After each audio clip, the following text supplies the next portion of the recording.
Σε αυτό το βίντεο θα σας δείξω πόσο εύκολο είναι να φτιάξουμε τα δικά μας κουμπιά χρησιμοποιώντας ό,τι ύφασμα θέλουμε. Για να το κάνουμε αυτό θα χρειαστούμε αυτό εδώ το ειδικό εξαρτηματάκι που ουσιαστικά είναι ένα κουμπί. Υπάρχει σε διάφορα μεγέθη. Το συγκεκριμένο είναι μεγάλο κουμπί γιατί για τη ζακέτα που έφτιαξα ήθελα να είναι ένα έτσι μεγάλο ωραίο κουμπί. Και θα χρησιμοποιήσω αυτό το καρό ύφασμα. Αυτό εδώ πέρα είναι το εξάρτημα αυτό. Το συγκεκριμένο είχε δύο. Μπορείτε να το βρείτε σε οποιοδήποτε κατάστημα με υλικά για χειροτεχνίες. Οπότε ξεκινάμε, είναι πανεύκολο. Έχω κόψει ένα τετραγωνάκι αρκετά, ας πούμε πιο μεγάλο, περίπου 1,5 εκατοστό πιο φαρδί από το κουμπί μου. Okay? Και θα πάω τώρα να κάνω λίγο κυκλικές τις γωνίες. Μπορώ να κόψω και κατευθείαν ένα στρογγυλό κομμάτι, αλλά δεν είναι ότι είναι και τόσο απαραίτητο αν μας δυσκολεύει αυτό. Μας ενδιαφέρει όμως να μην έχει γωνίες. Αφού το κάνω αυτό, παίρνω ένα κομμάτι κλωστής. Δεν μας απασχολεί αν θα είναι το ίδιο χρώμα με το ύφασμα, αν θα ταιριάζει κτλ. Γιατί αυτή η κλωστή δεν θα φαίνεται ποτέ. Δεν χρειάζεται καν να κάνω κόμπο στην άκρη της κλωστής. Τι κάνω, πάω γύρω-γύρω και μπαίνω μέσα-έξω, εναλλάξει δηλαδή. Κάνω μία πατητή βελονιά.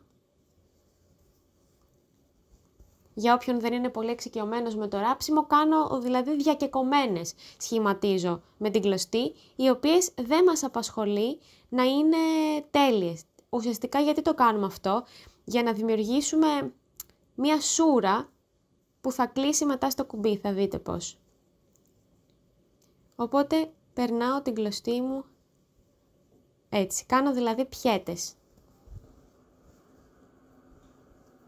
Από τη μία άκρη, από εκεί δηλαδή που θα ξεκινήσω, πρέπει και να τελειώσω, να το πιάσω όλο το κομμάτι υφάσματος, γύρω-γύρω.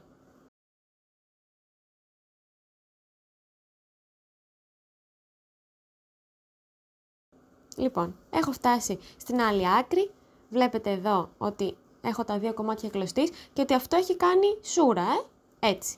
Ωραία. Παίρνουμε λοιπόν αυτό το τμήμα του εξαρτήματος, το βάζουμε στο κέντρο της φωλίτσας που έχουμε φτιάξει και τραβάμε αυτές τις δύο κλωστές. Και βλέπετε πως σουρώνει το ύφασμα μέσα εδώ πέρα. Από την άλλη πλευρά έχει ήδη αρχίσει να σχηματίζεται το υπέροχο κουμπί.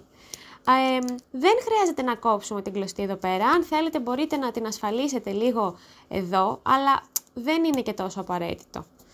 Απλώς φροντίζουμε να ισιώσουμε το ύφασμα σε όλα εδώ τα κομμάτια του για να μην φαίνονται πολύ έντονες σούρες. Και παίρνουμε το καπάκι αυτό και βλέπουμε ότι έχει κάποιες ας πούμε εδώ εξογκωματάκια, οπότε αυτά θέλουμε να είναι προς το ύφασμα. Ουσιαστικά αυτά τα εξογκωματάκια σταθεροποιούν το ύφασμα. Και κλείνουμε το κουμπί. Το ύφασμα έχει σταθεροποιηθεί. Όταν ακούσουμε το κλικ είναι έτοιμο. Κόβουμε την κλωστή εδώ που περισσεύει. Μη φοβάστε, δεν θα σας φύγει.